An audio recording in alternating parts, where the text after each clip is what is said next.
नमस्कार दोस्तों, एक बार फिर से आपके सामने अपने विचार लेकर आया हूँ। सबसे पहले तो आप सभी को बधाई देना चाहूँगा। ये बधाई किस लिए है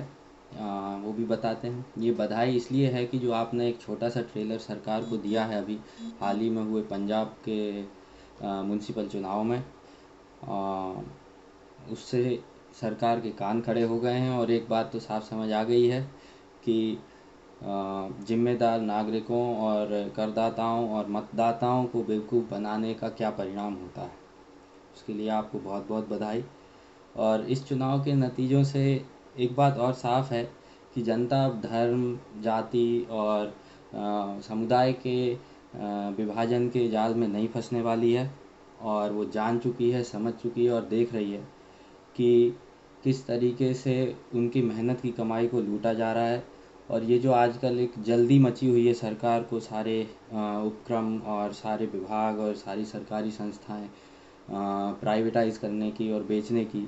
तो इससे सिर्फ यही समझ आता है कि कहीं ना कहीं उन्हें एक डर बैठ गया है कि भाई ये हमारा आखिरी बार है और हमारी टिकट कट चुकी है, इसलिए जितना जल्दी हो सके अपनी झोली भरो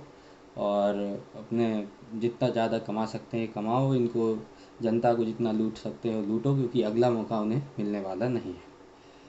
ख़ास तौर पे पंजाब के मतदाताओं को बधाई देना चाहता हूँ, क्योंकि उन्होंने ये साबित कर दिया है कि हर एक नागरिक इस प्रजातंत्र में, इस लोकतंत्र में एक अहम स्थान रखता है और एक एक वोट, एक एक मत की कीमत होती है। और एक एक वोट से आप सरकारें बना सकते हैं और सरकारें गिरा सकते हैं। आप और हम मिलकर अगर किसी को अपना मुखिया चुनते हैं, अपना नेता चुनते हैं और उसे इस कुर्सी पर बिठाते हैं, तो इसका मतलब ये नहीं है कि वो हम पर हुक्म करे, अपनी मनमानी थोपे या फिर हमें हमारे ही अधिकारों से वंचित करे।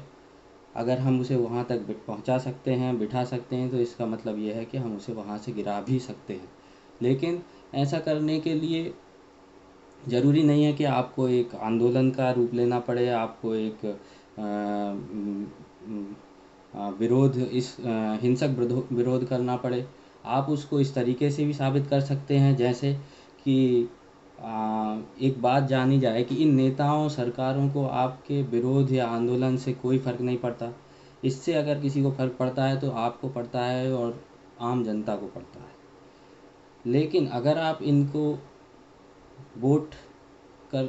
चुनाव के दौरान इनको आप हराना चाहें, इनको आप वोट ना दें, तो एक बात साबित हो जाती है कि उस एक सीट हारने से इनको जितना फ़र्क पड़ता है उतना उससे उतना फ़र्क उन्हें किसी और चीज़ से नहीं पड़ता है। इसलिए मैं आपसे यही कहूँगा कि इन्हें बढ़ाने दीजिए अपने रेट, गैस के, डीजल के, पेट्रोल के, राशन के, बिजली के, जितनी कीमतें बढ़ानी है बढ़ाएं। जैसा कि आपने अभी पंजाब चुनाव में इनको एक ट्रेलर दिखाया है, आने वाले दिनों में बंगाल में चुनाव होने वाला है। आप वहाँ अपना रूप दिखाइए इनको, अपनी पावर दिखाइए कि एक मतदाता के वोट की क्या पावर होती है। वैसे तो कहने की ज़रूरत नहीं है, पर अगर आप चाहते हैं कि ये बढ़ती कीमतों पर रोक लगे और इस सरकार की मनमानी बंद हो, तो अभी आने वाले चुनाव में आप अपने वोट का एक समझदारी के साथ इस्तेमाल करें, उसे बर्बाद ना होने दें और